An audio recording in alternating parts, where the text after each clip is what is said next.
અંબાજી ખાતે ભાદરવી પૂનમનો મેળો ચાલી રહ્યો છે ત્યારે ભક્તોને વિવિધ કાર્યક્રમ થકી ગુજરાત યાત્રાધામ વિકાસ બોર્ડ દ્વારા 3 દિવસના સાંસ્કૃતિક કાર્યક્રમનું આયોજન કરાયું। અંબાજી ખાતે રાજ્ય સરકાર અને ગુજરાત યાત્રાધામ વિકાસ બોર્ડના સહિયારા માઈ ભક્તોનો ઉત્સાહ પૂરવા તેમજ તેમના થાકને હળવો કરવા 3 દિવસના સાંસ્કૃતિક કાર્યક્રમનું આયોજન કરવામાં આવે છે, જેમાં 3 દિવસ વિવિધ ગાયક કલાકારો તેમના મધુર સ્વરે ગીતો રેલાવી માઈ ભક્તોને ઉત્સાહ આપે છે। ત્યારે ત્રીજા અને છેલ્લા દિવસે ભાઈ ફ્રેમ પ્રખ્યાત ગાયક અરવિંદ વેગડા દ્વારા તેમના સવારે માઈ ભક્તોને સુર રેલાવવામાં આવ્યા, તો બીજી તરફ બાળાઓ દ્વારા સુંદર રાસ ગરબા પણ રજૂ કરવામાં આવ્યા। ગાયિકા રૂજુ યાદવ અને અરવિંદ વેગડા દ્વારા તેમના સુરે માના ગરબા અને ગીતો દ્વારા વાતાવરણને ભક્તિમય બનાવ્યું। માઈ ભક્તોમાં અનેરો ઉત્સાહ જોવા મળ્યો હતો। તો બીજી તરફ ગાયક અરવિંદ વેગડાએ પણ ભાદરવી પૂનમના મેળામાં તેમને ગાવા મળેલ અવસરમાં મા અંબાના આશીર્વાદ ગણાવ્યા અને મા અંબાનો આભાર માન્યો હતો કે આ સમયમાં તેમણે આ અમૂલ્ય સેવાની તક અર્પણ કરી।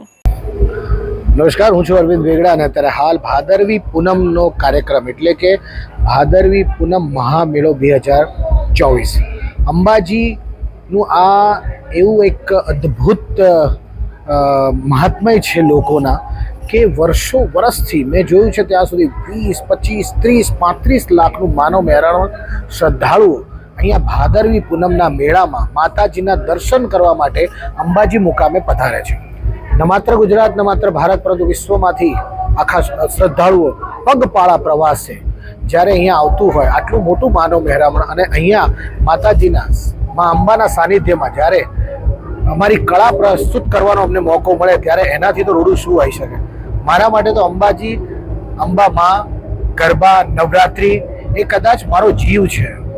મને જો ઓળખ મળી હોય તો એ અંબાજીથી મળી છે, કારણ કે 2011માં જ્યારે ભાઈ ભાઈ ભલામુરી રામા આલ્બમ જ્યારે અમે બહાર પાડ્યું, અંબાજીમાં પ્રથમ એની આવૃત્તિ અમે મૂકી હતી ભાદરવી પૂનમના મેળામાં, જ્યારે કહેવાય કે સખત વરસાદ હતો, કેડ સમાણા પાણી હતા અને તો પણ 26 લાખ શ્રદ્ધાળુઓ જ્યારે અંબાજી મુકામે આવ્યા હોય અને એ વખતે કહી શકાય કે અરવિંદ વેગડાનો જન્મ થયો, એટલે માતાજીના ખોળે જન્મ થયો હતો। એટલે મારા માટે તો અહીંયા પરફોર્મ કરવું માતાજીના સાનિધ્યમાં, તો મને એવું લાગે છે કે મારી માના ચરણોમાં હું આવ્યો છું।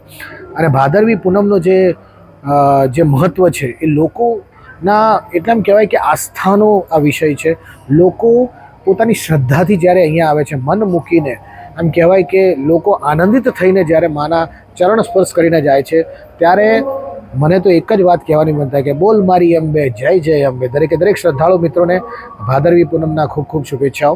અને આજે જ્યારે પરફોર્મ કર્યું છે અહીંયા અંબાજી મુકામે, તો મને એમ લાગે છે કે એક અલગ જ ચેતના મારામાં આજે આવી છે, એટલે ખૂબ ખૂબ આનંદ થાય છે। અને સૌથી સારી બાબત તો એ છે કે જ્યારે પવિત્ર યાત્રાધામ વિકાસ બોર્ડ આટલું અદ્ભુત આયોજન કરતું હોય, ગુજરાત સરકારે આટલું અદ્ભુત આયોજન કર્યું હોય કે આટલી મોટી સંખ્યામાં જ્યારે શ્રદ્ધાળુઓ અહીંયા આવતા હોય છતાં પણ વ્યવસ્થા એ ખૂબ જ ઉત્તમ, ખૂબ જ અદ્ભુત અને શાંતિપૂર્ણ ડિસિપ્લિન સાથે લોકો જ્યારે અહીંયા મંદિરના દર્શન કરીને જતા હોય તો એનાથી તો વિશેષ આનંદ આ કહેવાય કે માતા અંબાની કૃપા છે આપણા બધા શ્રદ્ધાળુઓ પર કે આટલો અદ્ભુત મેળો વિના વિઘ્ને પાર થાય છે।